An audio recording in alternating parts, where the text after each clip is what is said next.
semuanya, perkenalkan nama saya Yohana Fatima Delos dengan NPM 2110347 dari kelas 2021C. Nah, pada video kali ini saya akan menjelaskan pandangan saya terhadap aborsi, hukuman mati, serta eutanasia. Yang pertama, saya akan menjelaskan tentang aborsi. Aborsi adalah tindakan yang dilakukan untuk mengeluarkan janin secara sengaja dari rahim sebelum janin dapat lahir secara alami. Aborsi biasanya dilakukan pada trimester pertama kehamilan, yaitu kurang dari 22 minggu. Di Indonesia, aborsi merupakan tindakan ilegal yang dapat dikenakan sanksi pidana. Namun, Undang-Undang Kesehatan memberikan beberapa kondisi tertentu yang dibolehkan untuk melakukan aborsi, yaitu adanya indikasi darurat medis yang mengancam nyawa ibu atau janin dan kehamilan akibat pemerkosaan. Baik, yang berikutnya saya akan menjelaskan pandangan saya terhadap aborsi. Menurut pandangan saya terhadap perbuatan aborsi ialah perbuatan yang melanggar hak asasi manusia, di mana janin dalam kandungan sudah memiliki hak untuk hidup dan lahir ke dunia.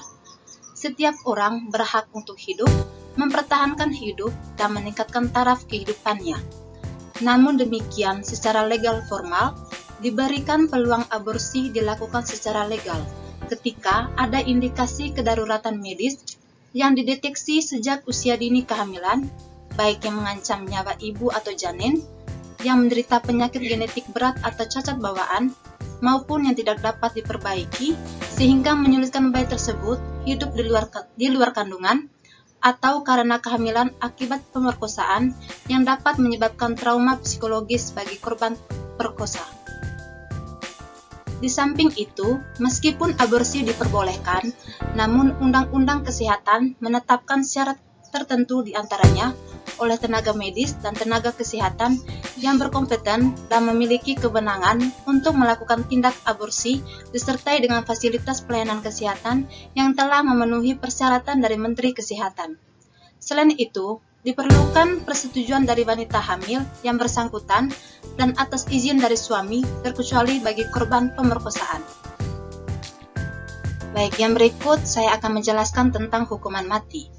Hukuman mati ialah sebuah kebijakan hukum yang melegalkan suatu negara atau sistem hukum untuk menjatuhkan hukuman mati kepada pelaku tindakan kejahatan serius. Hukuman mati tidak dapat diterapkan di semua negara. Hukuman mati banyak ditentang oleh beberapa sistem atau organisasi yang ada di dunia. Hukuman mati sangat bertentangan dengan hak asasi manusia. Walau ditentang, tak banyak juga yang mendukung adanya hukuman mati. Tindakan yang dapat dijatuhi hukuman mati ialah: yang pertama, pembunuhan berencana dan berantai. Pembunuhan yang direncanakan dengan sengaja atau serangkaian pembunuhan yang dilakukan oleh individu tertentu dapat menjadi dasar untuk hukuman mati dalam banyak yurisdiksi. Yang kedua, terorisme, yaitu tindakan terorisme yang melibatkan serangan yang ditujukan untuk menimbulkan kepanikan, merusak properti, atau menyebabkan kematian dapat dianggap sebagai kejahatan yang dapat dikenai hukuman mati di beberapa negara. Yang terakhir, kejahatan perang adalah kejahatan serius yang terjadi selama konflik bersenjata atau perang, seperti genosida, kejahatan terhadap kemanusiaan, atau kejahatan perang. Baik, yang berikut saya akan menjelaskan pandangan saya terhadap hukuman mati. Menurut pandangan saya terhadap hukuman mati ialah tidak efektif, karena melanggar hak dasar seseorang untuk hidup dan merupakan bentuk perlakuan kejam, tidak manusiawi, atau merendahkan martabat manusia. Hukuman mati tidak menjamin tindak pidana akan berkurang atau memberikan efek jera dan tidak dapat menyelesaikan masalah kejahatan yang terus meningkat seiring dengan perkembangan zaman. Jika terpidana mati telah dieksekusi, kemudian ditemukan bukti baru dan menyatakan bahwa pelaku sebenarnya bukan terpidana yang telah dieksekusi, maka narapidana yang telah dieksekusi tidak dapat dihidupkan kembali. Efek jera yang diharapkan untuk menurunkan tingkat kriminalitas sangat tidak diharapkan diwujudkan dengan hukuman mati. Kejahatan akan turun jika setiap kejahatan yang dilakukan seseorang dipastikan aparat penegak hukum diproses dengan peraturan yang ada. Baik, yang terakhir saya akan menjelaskan tentang eutanesia. Eutanasia adalah tindakan mengakhiri hidup seseorang secara sengaja untuk menghilangkan penderitaannya. Istilah ini berasal dari bahasa Yunani, yaitu eu yang berarti baik dan thanatos yang berarti kematian. Eutanasia dilakukan pada pasien yang mengalami sakit parah atau penderitaan yang hebat dan kondisi medisnya tidak bisa lagi diobati. Permintaan untuk eutanasia bisa dilakukan oleh pasien sendiri atau keluarga pasien. Selanjutnya, saya akan menjelaskan pandangan saya terhadap eutanasia.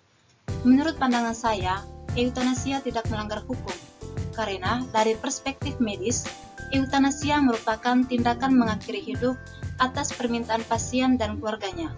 Permintaan ini bisa didasari dari berbagai aspek seperti tidak ingin menyusahkan pihak keluarganya dan untuk meringankan penderitaan yang dihadapi, baik secara fisik maupun mental.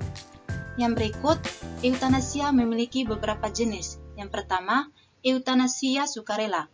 Artinya, ketika pasien secara sadar dan sukarela meminta untuk mengakhiri hidupnya, biasanya karena penderitaan yang tak tertahankan. Yang kedua, eutanasia terpaksa. Terjadi ketika eutanasia dilakukan tanpa persetujuan atau keinginan pasien.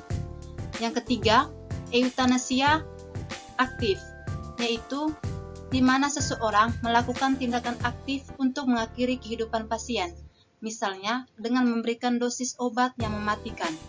Eutanasia yang keempat yaitu eutanasia pasif, terjadi ketika perawatan medis yang mempertahankan hidup, seperti mesin ventilator atau pemberian makanan melalui tabung, dihentikan atau diberhentikan.